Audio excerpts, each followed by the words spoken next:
दोस्तों अगर आप भी देने वाले हैं 24 फरवरी को हिंदी का पेपर तो आज का ये वीडियो आपके लिए काफ़ी ज़्यादा इम्पॉर्टेंट होने वाला है, क्योंकि हम आपसे बोले थे भाई कि अभी आपका हिंदी का जो रामबाण सीरीज चल रहा है इसमें आपके एक एक इम्पॉर्टेंट टॉपिक जितने भी हैं एक एक वीडियो के माध्यम से आपके सामने लाए जाएंगे। तो आज का ये क्लास आपका रहने वाला है एक और इम्पॉर्टेंट टॉपिक जो कि है आपका काव्य सौंदर्य के तत्व, यानी इसमें आपके 3 क्वेश्चन पूछे जाते हैं। कौन कौन से होते हैं काव्य सौंदर्य के तत्व में? तो पहला आपका होता है रस, ठीक है, फिर आपका आएगा छंद और फिर आपका अलंकार। तो आज के इस वीडियो में आपको सारे के सारे जितने भी इंपॉर्टेंट रस छंद अलंकार हैं ये तीनों एक ही वीडियो में कंप्लीट हम आपको समझाएंगे। और अगर ये वीडियो आप लोग पूरा देख लेते हो तो भाई ये 6 नंबर आपका कहीं नहीं जाने वाला, इसकी 101% गारंटी है।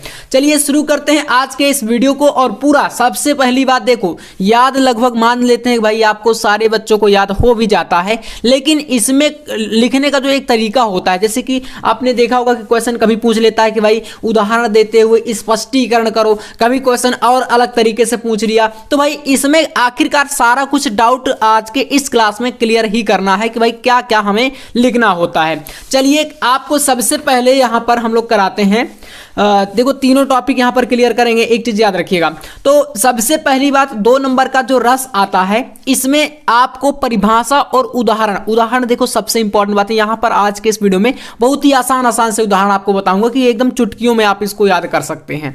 तो रस में आपको तैयार करना है सबसे पहला श्रृंगार रस, है ना, मोस्ट इंपॉर्टेंट है। इसके अलावा आप लोग एक तैयार करेंगे हास्य रस, परिभाषा भी बताई जाएगी, उदाहरण भी बताए जाएंगे। ध्यान से देखिएगा थोड़ा सा, और बस आपको उनको स्क्रीनशॉट कर लेना या कहीं पर लिख करके याद कर लेना, और अगर पहले से याद है तो कोई दिक्कत ही नहीं है।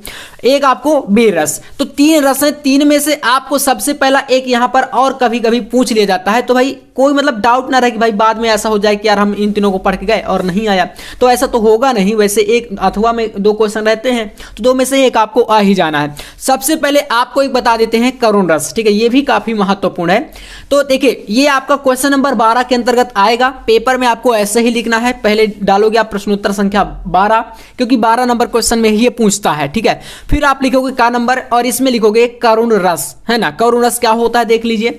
तो इसका जो स्थाई भाव है, मतलब जितने भी रस हैं, जैसे कि श्रृंगार रस हो गया, इसका स्थाई भाव रति होता है, हास्य का हास होता है, वीर का आपका इसी प्रकार से उत्साह होता है, शोक, करुण का आपका यहाँ पर शोक होता है। तो सारे जितने भी रस हैं इनका जो स्थाई भाव है वो आपको जरूर याद कर लेना है, ठीक है ना। मतलब स्थाई भाव इंपॉर्टेंट है। कभी कभी ऐसा भी होता है कि परिभाषा ने पूछ के डायरेक्ट स्थाई भाव पूछ लेगा और उदाहरण पूछ लिया तो फिर डाउट हो जाता है, फिर वहां पर गलती हो जाती है। ये सब नहीं करना। तो शोक अथवा दुख की अवस्था में जो शोक का स्थायी भाव, विभाव, अनुभाव और संचारी भाव का सहयोग पाकर पुष्ट होता है तो वह करुण रस कहलाता है। या अपनी भाषा में लिखोगे तो बोल दोगे कि भाई वहां पर करुण रस की उत्पत्ति होती है। समझ में आया? चलिए अब इसका उदाहरण देख लीजिए। उदाहरण आपके सामने दिया है, इस करुणा कलित हृदय में अब विकल रागनी बाजती, क्यों हाहाकार स्वरों में वेदना असीम गर्जती। ये आपका हो गया एक करुण रस। इसके बाद मैंने बताया कि एक आपको तैयार करना है श्रृंगार रस, ठीक है ना। इसका भी चलिए देख लेते हैं भाई यहाँ पर कैसे। बहुत ही मतलब मैंने सिंपल सी परिभाषाएं इनकी पहले निकाली हैं, क्योंकि अगर आप देखोगे तो बुक में बहुत सारा कुछ दिया है, अलग अलग चीजें हैं, हर एक प्रकार की, हर एक प्रकाशन की बुक आती हैं, आपको भी पता है। लेकिन उसमें बहुत सारे छात्रों को डाउट रहता है, कोई किधर डाउट में जा रहा है, कोई किधर जा रहा है। तो वो सारा कुछ डाउट दूर करने के लिए मैंने सोचा कि एक वीडियो इस टॉपिक पर बना दिया जाए, और मैंने आपसे प्रॉमिस भी किया था, आपको पता भी होगा अगर आपने पिछली वीडियो देखी होगी। चलिए श्रृंगार रस आपको देखो यहाँ पर इसका जो स्थाई भाव होता है पता है ना आपको, कि रति होता है, ठीक है ना। स्थाई भाव याद कर लेना। अब इसकी परिभाषा, स्थाई भाव अगर याद है तो आप परिभाषा बना देंगे। लिखोगे जब रति नामक स्थाई भाव का विभाव, अनुभाव और संचारी भाव से सहयोग पाकर पुष्ट होता है, यहां पर जोड़ सकते हो या आप बोले तो कंप्लीट होता है, पूरा होता है ना, संतुष्टि, वही आप लोग बना के लिख देना। वहां पर श्रृंगार रस की उत्पत्ति हो जाती है। और इसके 2 भेद होते हैं, लेकिन भेद आपको नहीं वहां पर एक्सप्लेन करने हैं। एक संयोग श्रृंगार, एक वियोग श्रृंगार। वियोग मतलब जानते हो, जहां पर मतलब थोड़ा बहुत दुख की बात आएगी वहां पर वियोग बोलेंगे, है ना। तो ये आपके 2 हो जाएंगे। अब इसमें इसका उदाहरण देख लीजिए, एग्जांपल देखो सबसे इंपॉर्टेंट होता है, आपको पता भी है ना। तो इसमें आपको बताना है इसका उदाहरण, बतरस लालच लाल की मुरली धरी लुकाए, सौह करे भौहन हंसे दैन कहे नट जाए। याद कर लीजिएगा, सिंपल सा है यार, क्या दिक्कत है। बतरस लालच लाल की मुरली धरी लुकाए, सो हो करे भगवान हंसे दैन काहे डर जाए। भगवान श्री कृष्ण के बारे में यहाँ पर बताया गया है। तो ये आपका इसका प्यारा सा उदाहरण हो जाएगा। इसके बाद आपका हो जाता है श्रृंगार रस कंप्लीट। अब यहाँ से एक रस आता है वीर रस और हास्य रस, दो बचे। तो चलिए वीर रस को भी देख लेते हैं यहाँ पर। चलिए तो भाई वीर रस की परिभाषा ये रही आपके सामने। पहले मैंने बताया कि पूरे रस को कंप्लीट कर लेते हैं। आपको जितने बताए जाएंगे आज का ये वीडियो सेव करके रख लेना। एग्जाम के एक दिन पहले भी ये वीडियो अगर आप देख रहे हो तो बस इतने रस आप लोग पढ़ के चले जाना, एक नंबर नहीं कटेगा, पूरा फिक्स है आपका, ये मान के चलो। चलो वीर रस में देखो, इसका स्थायी भाव होता है आपका उत्साह। तो लिखोगे उत्साह नामक स्थायी भाव विभाव अनुभाव और संचारी भाव से संयोग करके वीर रस की उत्पत्ति करता है, या वहां पर उत्पत्ति होती है वीर रस की। अब यही मतलब एक ट्रिक है, बता रहा हूं। ट्रिक मतलब आप उसका स्थायी भाव याद कर लो और परिभाषा को बना के लिख दो, ठीक है। अब मेन चीज है उदाहरण को याद करना, क्योंकि इसमें कोई ट्रिक नहीं लगेगी। तो देखो इसका प्यारा सा उदाहरण है वीर रस का। मैं सत्य कहता हूं सके सुकुमार मत जानो मुझे, यमराज से भी युद्ध में प्रस्तुत सदा मानो मुझे, है और की तो बात क्या मैं गर्व करता नहीं, मामा तथा निज तात से भी समर में डरता नहीं। अब यहां पर अभिमन्यु जी बोल रहे हैं, ठीक है ना। बताया गया कि मैं सत्य कहता हूं अपने मित्र से, सुकुमार मत जानो मुझे, मतलब मुझे सुकुमार मतलब कि छोटा बालक मत समझो, यमराज से भी युद्ध में मैं हमेशा प्रस्तुत हूं, तत्पर हूं, ये आप मान के चलो। और है और की तो बात क्या, मतलब और दूसरों की तो बात ही क्या करें, मैं गर्व नहीं कर रहा, मतलब मैं घमंड नहीं करता हूं, है ना। मामा यानी कि मामा, और तथा निजतात मतलब अपने पिता से भी समर यानी कि युद्ध के मैदान में मैं डरता नहीं। तो ये इसका हो जाएगा क्या, एक वीर रस। मतलब यहां पर वीरता की बातें की गई हैं, तो उम्मीद है समझ गए होंगे आप लोग वीर रस के बारे में। एक रस मैंने बताया था कि भाई हास्य रस भी इंपॉर्टेंट है, तो चलिए इसको भी थोड़ा सा देख लीजिए, और यहां से रस की हो जाएगी छुट्टी। तो हास्य रस में आपको भाई इसका जो स्थायी भाव होता है वह हास होता है, ये देख सकते हो यहां पर। तो लिखोगे किसी व्यक्ति की या किसी की विलक्षण आकृति विकृति चेष्टाएं वचन या कार्य देकर हृदय में उत्पन्न हास नामक स्थायी भाव विभाव अनुभाव और संचारी भाव से जब संयोग पाकर के पुष्ट हो जाता है, तो वहां पर हास्य रस की उत्पत्ति होती है। ये इसका परिभाषा है। उदाहरण बहुत ही मजेदार है, क्योंकि आपको हंसी आनी चाहिए। हास का मतलब क्या होता है, हास का मतलब है कि आपको उस लाइन को पढ़ करके हंसी आ जाए, ठीक है ना। तो ये इसका देखिए उदाहरण है, प्यारा सा उदाहरण मैं और भी आपको बताऊंगा, तो इसकी मतलब ज़्यादा दिक्कत नहीं लेना है आपको। उदाहरण आप लोग अच्छे तरीके से इनको कर सकते हो, वो सारे उदाहरण है, इसमें कोई मतलब इतना ज़्यादा कोई खास दिक्कत वाली बात नहीं यहाँ पर नहीं है। देखो इसका उदाहरण, हाथी जैसी देह है, गैंडे जैसी चाल, तरबूज जैसी खोपड़ी, खरबूजे से गाल। अब देखो इसमें थोड़ा सा मतलब ऐसा इस्तेमाल किया गया है ना वर्णों को, तो आप समझ सकते हो भाई यहाँ पर हंसी तो आना तय है ना। तो ये इस प्रकार से हो जाएगा इसका क्या, हास्य रस का उदाहरण, ठीक है। चलिए तो ये आपके इतने जो है मैंने बताया, करुण रस बताया आपको मैंने, ठीक है, एक श्रृंगार रस बताया, एक वीर रस बताया, एक आपको हास्य रस बताया। तो 4 रस यहां से हमारे कंप्लीट। इतना आपको रस में पढ़ना है, ठीक है। अब भैया अलंकार की बात आती है। अलंकार में ये 3 अलंकार आपको पढ़ने हैं जो कि मोस्ट इंपॉर्टेंट हैं, ठीक है ना। चलिए कौन कौन से हैं। पहला है आपका उपमा अलंकार, ठीक है। दूसरा है आपका रूपक अलंकार, और तीसरा है आपका उत्प्रेक्षा अलंकार। इतने अलंकार अगर पढ़ के जाओगे तो इन 3 में से एक पेपर में आ जाना है, और आपको मतलब है सिर्फ 1 से, समझ रहे हैं ना, 2 नंबर का ये टॉपिक है। चलिए तो भाई उपमा अलंकार के बारे में पहले हम लोग क्या करते हैं जानते हैं। इसके अलावा और भी हैं तो मैं उनको भी करा दूंगा, है ना, तो उनको अथवा के लिए रख लीजिएगा, हो सकता है कभी काम आ जाए, है ना। तो उपमा अलंकार की देखिए पहले यहां पर परिभाषा। उपमा शब्द है क्या, देखो उपमा मतलब किसी से तुलना करना, कंपैरिजन करना, किसी से तुलना करके समानता दिखाना। तो जैसे कि जिसमें किसी वस्तु की समानता या तुलना किसी दूसरी प्रसिद्ध वस्तु से की जाती है, वहां पर क्या होगा, उपमा अलंकार होगा। देखो कह रहा है ना कि समानता किसी दूसरी वस्तु से की जाए। जैसे उदाहरण समझो, तारा सो तरनी धूरी धारा में लगत जिम, थारा पर पारा पारा वार यू हलत है। तो ये थोड़ा सा एग्जाम्पल मतलब उतना ज़्यादा अच्छा भी नहीं लग रहा है, लेकिन और भी हैं तो उनको आप और भी काफ़ी सारे इसके एग्जाम्पल उनको भी आप कर सकते हो, है ना। तो जैसे कि एक एग्जाम्पल और आपको मैं बता देता हूँ प्यारा सा। ये है आपके पास, पीपर पात सरिस मन डोला या हरिपद कोमल कमल से। अब जैसे कह रहे कि पीपर पात सरिस मन डोला, मतलब क्या हो गया कि जो पीपल का वृक्ष होता है उसकी पत्तियां जो होती हैं हमेशा हिलती रहती हैं, आपने देखा होगा, ठीक है ना। पीपल का वृक्ष लगभग हर छात्र जानता है। तो उसकी पत्तियां थोड़ा सा भी हवा चले या बिना हवा के भी आपने देखा होगा कि कहीं ना कहीं हिलता रहता है, क्योंकि हवा तो भाई कभी नष्ट नहीं होती ना, हवा थोड़ा बहुत तो चलती ही रहती है, चाहे भले उसकी गति कितनी भी रहे। तो यही कह रहा कि उसके पत्तियों के समान मन डोल रहा है। मन मतलब जो हमारा दिमाग है, माइंड है ना, मन, तो वो हिलता रहता है। आप देखो सोचते होंगे अभी यहाँ पर बैठे हैं, आप लोग पढ़ाई कर रहे हैं, लेकिन बैठे बैठे आपका पता चला दिमाग कहाँ निकल गया, एग्जाम में हॉल में चला गया, आपका दिमाग चला गया भाई घूमने, कहीं लखनऊ में घूम रहा है, कोई आगरा में घूम रहा है, सोच लेते हैं। तो भाई मन है स्थिर नहीं रहता, कहीं पर भी आप बैठे बैठे सोच सकते हैं। तो यही एग्जाम्पल, यही उपमा दी गई है कि जब किसी वस्तु की तुलना किसी दूसरी प्रसिद्ध वस्तु से की जाती है या समानता प्रदर्शित की जाती है, वहां उपमा अलंकार होता है। या इसी को देख लो, हरिपद कोमल कमल से भगवान के पैरों को कितना कोमल बताया गया है, जिस प्रकार कमल की पंखुड़ियां होती हैं कमल से, ठीक है। ये आपका हो जाएगा। इसके बाद आपका उपमा अलंकार समाप्त। अब मैंने बताया था कि आपको एक पढ़ना है रूपक और एक उत्प्रेक्षा, ठीक है, और भी आपको बता के ही जाएंगे, मतलब इस तरह ही रहेगा, कम नहीं रहेगा आज का, ठीक है ना। तो चलिए उत्प्रेक्षा अलंकार के बारे में देख लेते हैं। भाई यहां पर सारे मोस्ट इंपॉर्टेंट आपके सामने लेकर के आए हैं।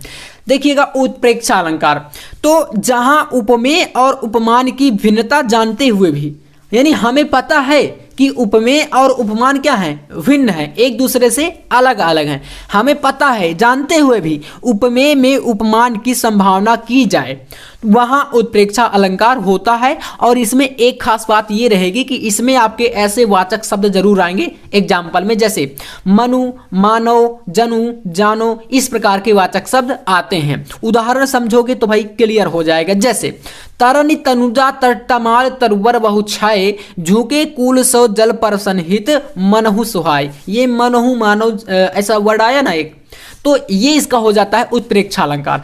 और दूसरा उदाहरण चाहिए आपको, वो भी मिलेगा। चलिए, तो उत्प्रेक्षा अलंकार की परिभाषा तो आपने देख लिया। यही परिभाषा आपको ऐसे लिखना है कि जहां उपमेय में उपमान की भिन्नता जानते हुए भी उपमेय में उपमान की संभावना की जाए, वहां उत्प्रेक्षा अलंकार होता है। मनु, मानो, जनु, जानो आदि वाचक शब्द आते हैं। उदाहरण देख लो, सोहत ओढ़े पीत पटु, अगर ये याद हो जाए तो इसको कर लेना, अगर ये वाला याद हो जाता है तो इसको कर लेना, स्क्रीनशॉट इसका भी कर लीजिए। ये वाला तरिन तनुजा तमाल तरवर बहु छाए, ये देखो टा शब्द आ रहा है तो अनुप्रास अलंकार भी यहां पर हो जाएगा, ऊपर वाली लाइन में, समझ रहे हो ना। व्यंजन वर्णों की आवृत्ति होती है, वहां पर अनुप्रास अलंकार होता है। तो कई सारे एग्जाम्पल एक ही में मिल जाएंगे ना, दो अगर तैयार कर, इसको तैयार कर लोगे तो दो अलंकार अपने आप तैयार। चलिए, ये वाला सोहत ओढ़े पीत पटु श्याम सलोने गात मनहु नीलमणि सैल पर, ये मनहु शब्द आ गया, नीलमणि सैल पर आतप पर्यो प्रभात, ये आपको तैयार कर लेना है।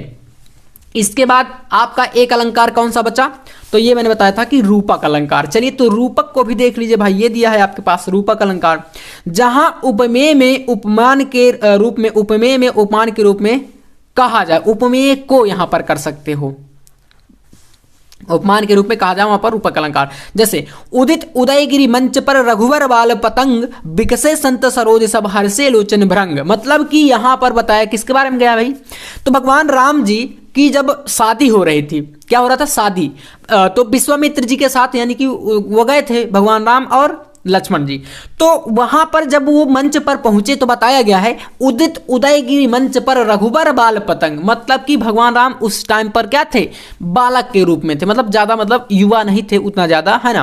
तो यही बताया गया है। तो जब वो पहुंचते हैं तो क्या होता है, बिकसे संत सरोज सब, यानी कि जितने भी संत लोग थे वो सब क्या हो जाते हैं, एकदम प्रसन्न हो जाते हैं। संत सरोज सब हर्षे लोचन भ्रंग, यानी कि सारे के सारे एकदम प्रसन्न हो जाते हैं जब वो उस मंच पर पहुंचते हैं भगवान राम।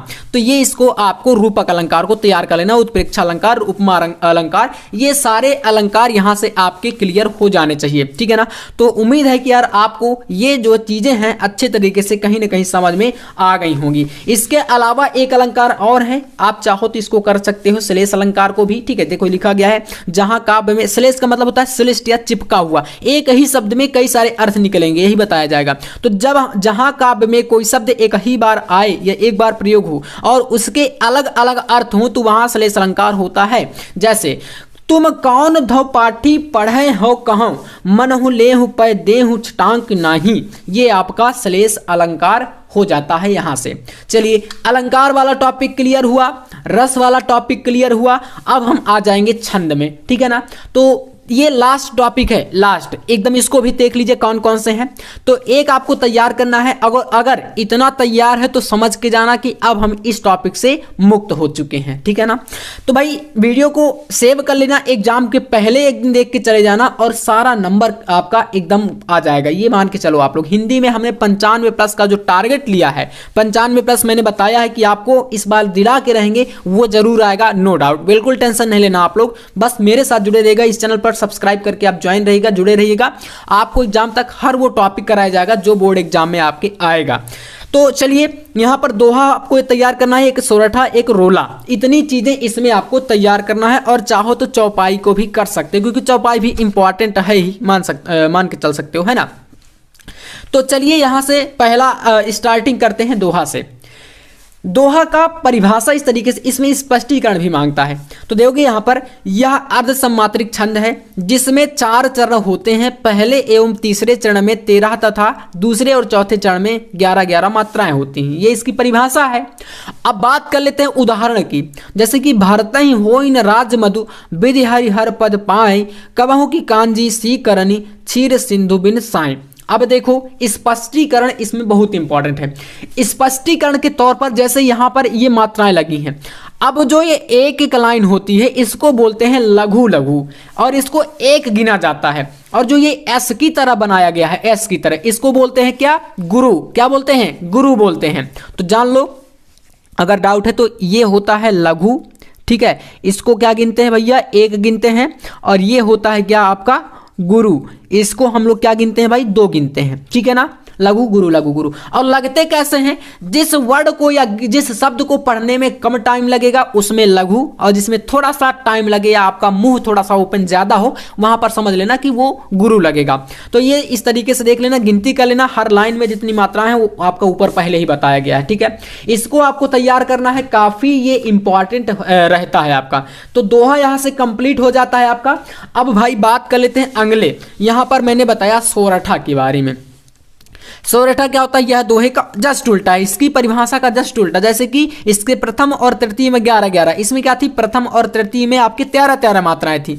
तो इसका उल्टा होता है। एग्जाम्पल देख लो, सुनि केवट के बैन प्रेम लपेटे अटपटे, बिहसी करुणा अयन चितय जानकी लखन तन। इस प्रकार से यह एक ये है, नील सिरोहू श्याम तरुण अरुण वारिज नयन, करहु सो नम उर धाम सदा क्षीर सागर शयन। इस तरीके से एक आपका रोला है, रोला भी तैयार कर सकते हो, ये भी काफी इंपॉर्टेंट है। और फिर एक चीज जो कि मैंने बताया था कि भाई चौपाई भी इंपॉर्टेंट है, एक बार करके जाना।